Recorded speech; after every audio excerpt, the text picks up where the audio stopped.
स्वागत करेंगे उनका।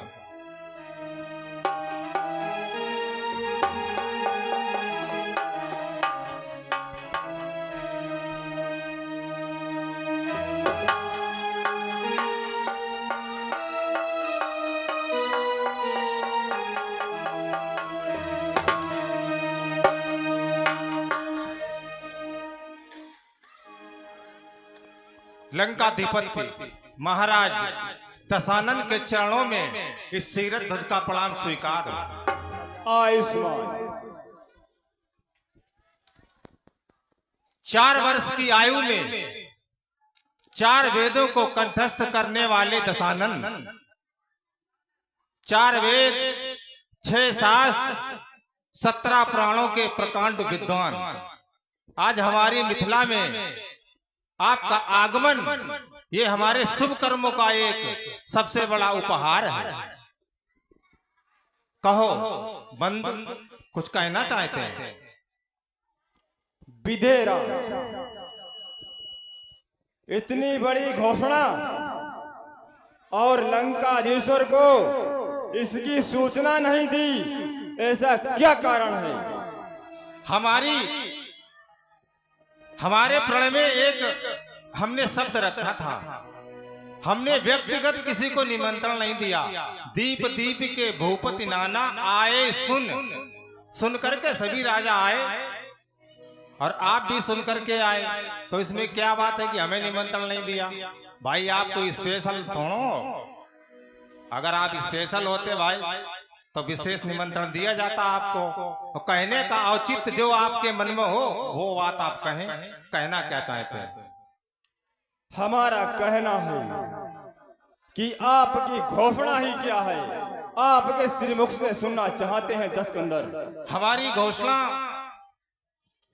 11 महीने 29 दिन हो गए। दीप दीप के भूपति नाना आए सुनी जो प्रण हम ठाना।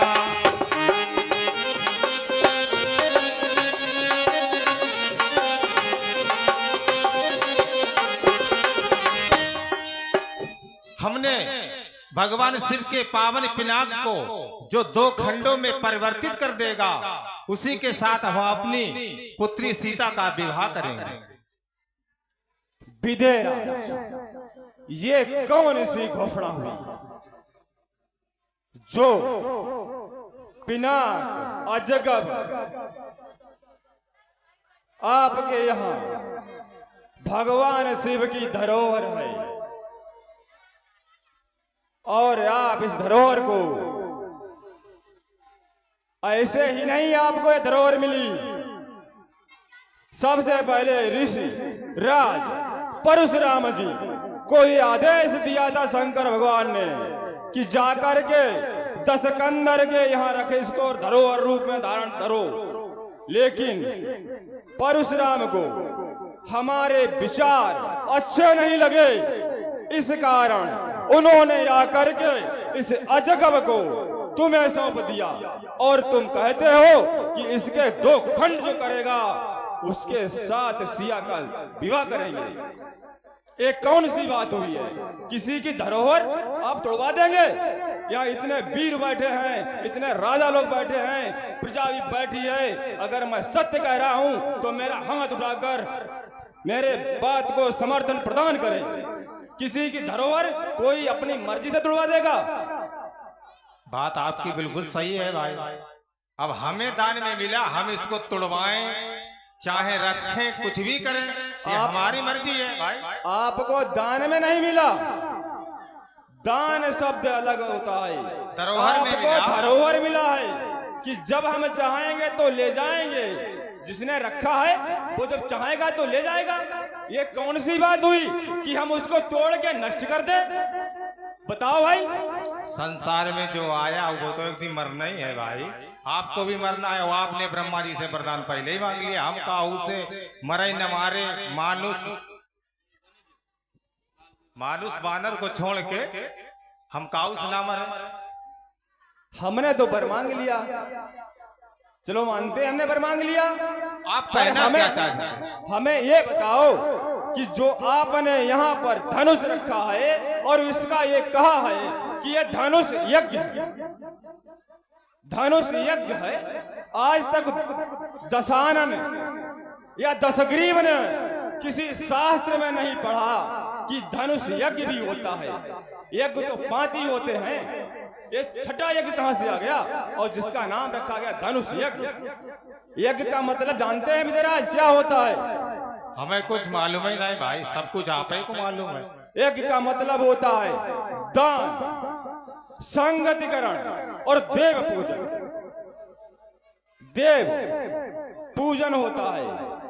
यज्ञ 5 ही होते हैं, ब्रह्म यज्ञ, देव यज्ञ और पितृ यज्ञ, चौथा है भूत यज्ञ और 5वां है अतिथि यज्ञ। अतिथि यज्ञ सभी यज्ञों में सर्वोच्च स्थान रखता है, यद्यपि वो 5वें नंबर पर है। हमारे भारत की यह परंपरा है, अतिथि देवो भव। देखो आप प्रकांड विद्वान हैं और हम आपकी बात का समर्थन करते हैं, लेकिन रचि महेश मानस करि राखा, ये ग्रंथ फिर झूठा है क्या? रचि महेश मानस करि राखा, तो क्या ग्रंथ झूठा? और रही बात 5 यज्ञ आप बता रहे हैं, ठीक है, लेकिन जनक ने वो कार्य किया जो संसार में किसी ने नहीं किया, ये भी तो बात है भाई। सभी की पुत्रियां गर्भ से पैदा होती हैं और हमारी जो पुत्री है वो भूमिजा है। अब कहोगे ये कैसे हो गया? यही तो भगवान की लीला है। कहने का औचित्य आपका जो हो, स्पष्ट शब्दों में आप कहें कि हम आपसे ये कहना चाहते हैं। विजयराज ये कहा कि तुम्हारी पुत्री भूमिजा है। अरे भूमिजा कहां से हुई जब आपके कोई संतान ही नहीं थी? और कहते हो कि ईश्वर की बात करते हो, तो ईश्वर 2 प्रकार से आता है। एक तो प्रकट होता है और दूसरा अवतार लेता है। प्रकट उस रूप में होता है जो उसका असली रूप होता है, और अवतार वह दूसरे के स्वरूप में लेता है। अब आप बताएं उस ईश्वर की कल्पना आप कैसे करते हैं? लगता है आपने रामायण का अध्ययन किया नहीं है। बताते, अवतार तो आपके लिए भी लिखा गया है। उत्तरकांड में रावण के लिए अवतार लिखा गया है। अवतारित से अवतारा। कुछ आत्माएं जो श्रेष्ठ होती हैं वो धरातल पर अपनी मर्जी से अवतार लेती हैं। इसका मतलब ये नहीं है कि वो परमात्मा होगा। दशानंद जी, आपके लिए भी अवतार लिखा गया है, उत्तरकांड में लिखा, रामायण की चौपाई में। और हम एक बात बताते हैं बहुत सटीक, लोग रामायण का अध्ययन तो बहुत करते हैं लेकिन उसके बारे में जानकारी नहीं होती है। जैसे कि लोग कहते हैं कि राजा जनक के राज्य में अकाल पड़ गया। राजा जनक जब इतने बड़े ज्ञानी हैं हम, तो हमारे राज्य में अकाल कैसे पड़ सकता है? अकाल तो दुराचारी के राजा के राज्य में अकाल पड़ेगा। हमारे यहाँ अकाल नहीं पड़ा, हमारे यहाँ दुकाल पड़ा। दुकाल कहानी बहुत लंबी है, लोग शायद कम है, इस कहानी को फिर कभी देखेंगे आगे। तो इसलिए जो आप कहना चाहते हैं वो आप कहें, और हमारी रंगशाला में आप आए हैं, आपका सम्मान है, आप बैठे और ये धनुष महोत्सव आप देखें। विदेराज, और कर डाला तुमने भीषण प्रण, और करना न तुम्हें था ऐसा प्रण, और हो नहीं सकेगा धनुकर्षण। इसके गो से लच गए जिस समय विष्णु से हुआ रण, तब से इसकी ढीली प्रत्यंचा का हुआ किसी से नहीं कर्षण। अरे किसी भी गया यदि किसी विधि से, तो संभव है अजगब कर्षण, हो नहीं सकेगा धनुकर्षण। हाँ, ये भी बात सही है। जब तक आप हमारी मिथिला में रहेंगे तो किसी राजा की हिम्मत ही नहीं होगी धनुष तोड़ने की।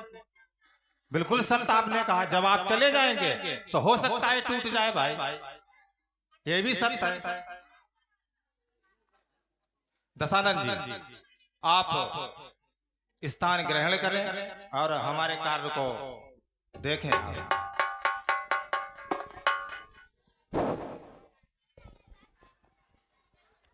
लंकेश, लंकेश वीर हो सावधान, क्या दिखा रहा धम कहती है ए मिथिला मर्मज्ञों की बस